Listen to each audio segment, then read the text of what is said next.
তোমাকে পাওয়ার জন্যে হে স্বাধীনতা, তোমাকে পাওয়ার জন্যে আর কতবার ভাসতে হবে রক্ত গঙ্গায়, আর কতবার দেখতে হবে খান্ডবদাহন।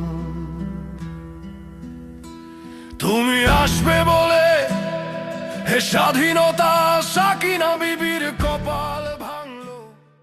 1971 একটি যুদ্ধ, একটি জাতির জন্ম, আর সেই যুদ্ধের শব্দ হয়ে উঠেছিল স্বাধীন বাংলা বেতার কেন্দ্র।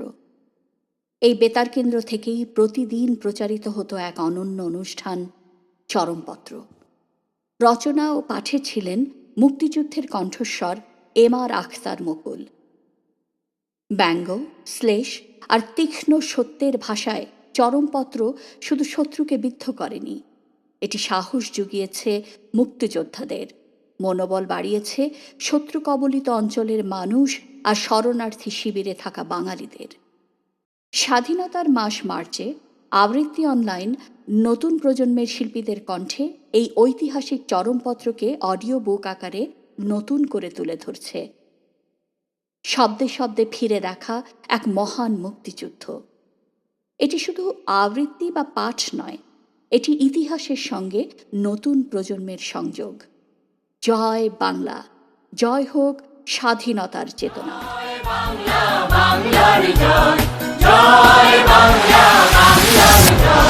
হবে হবে হবে হবে নিশ্চয়, কোটি প্রাণ একসাথে জেগেছে অন্ধরাতে, নতুন সূর্য তারেই তো সময়।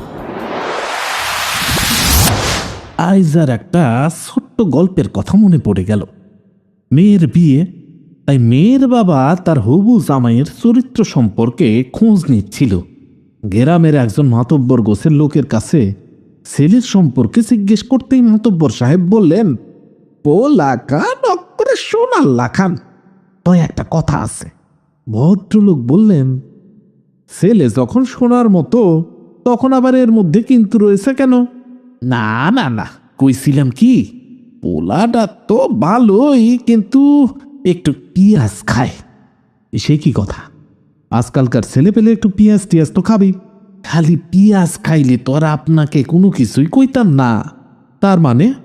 না, এই আর কি, যখন একটু বেশি চাল টাল দিয়ে গোশ খায় তখন একটু পিঁয়াজ খাইতেই হয়। কি কন? আপনার কি মাথা খারাপ হয়েছে? আজকালকার ছেলেরা মাংস খাবে না, সেটা কি করে সম্ভব? মাতব্বর সাহেব মাথাটা খাউসাইয়া বললেন, না, কইছিলাম কি, যখন একটু পানি টানি খাওনের খায়েশ হয় তখনই ঝাল গোশ খায় আর কি। মেয়ের বাবার চোখ জোড়া ততক্ষণে চশমা ভেদ করে প্রায় বেরিয়ে এসেছে। মাতব্বর ভদ্রলোক তখন মাটির দিকে তাকিয়ে ডান পায়ের বুড়ো আঙ্গুল দিয়ে মাটির মধ্যে আঁচড় কেটে বললেন, পোলাডার আবার এই কামটাতে একটু কি হ্যাবিট হয়েছে কিনা, কিন্তু আপনি ডরাইবেন না, পোলা খান করে সোনার লাখান। সেনাপতি হিয়ার এখন এই পোলার অবস্থা, মানুষ মারার ব্যাপারে তার আবার হ্যাবিট হইয়া গেছে। উনি এখন চাক্কু ছোড়া লইয়া বাংলাদেশের দখলকৃত এলাকায় রিসেপশন কাউন্টার খুললা বইয়া আছেন। কি বললেন? Reception counter? কিন্তু এর আগে তো কখনো এ ধরনের জিনিস আর দেখিনি। না, এই আর কি, 50 লাখ বাঙালিকে দেশের ফোনে খেদাইবার পর আবার দাওয়াত করতেছেন কেন? আবার দাওয়াত কেন? মুরুব্বিগো কাছ থেকে পেলা খাইছে। অবশ্য পয়লা কইছিল এইগুলা বাঙালি রিফিউজি না, এইগুলা কলকাতার ফুটপাতের মানুষ। এরপরে কয় না, 50 লাখ না, 1040 হইবার পারে। এলাই যখন সমস্ত দুনিয়ার মাইনসে কইছে যে 50 লাখ বাঙালি হিন্দুস্তানে চলে গেছে, তখন তম খিসা খালি দোয়া দরুদ পড়তাছে। তা বলছিলাম কি, এই বাঙালি লোকগুলোকে তাড়িয়ে দিল কেন?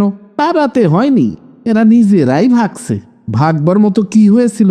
না, বেশি কিছু না, এগো বাড়িঘর সব লুট কইরা জ্বালাইয়া দিছে, এতেই লোকগুলা ভাইগা গেল।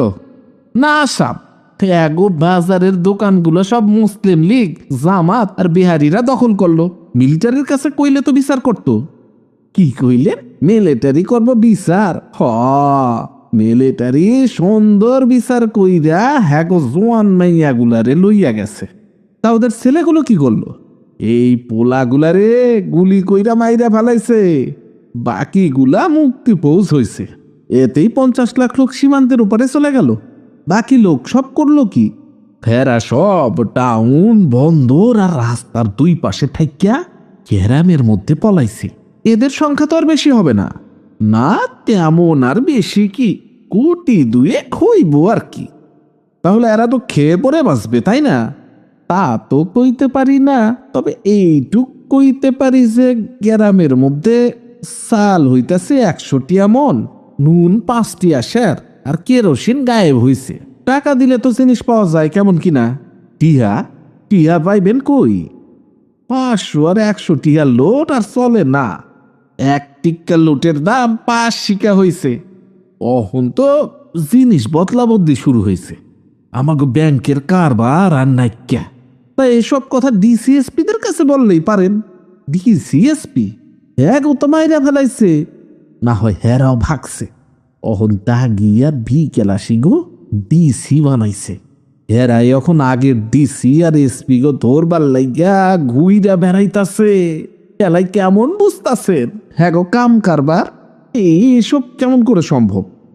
নেন কইতাছি, পাকিস্তানের মধ্যেই বাঙালিরা এত বেশি হইল কেন? আর বেশি যখন হইছ সে, তখন আবার শেখ সাহেবে ইলেকশনে হক সিট লইল কেন? খান করি সিট যদি ছাইরা দিত।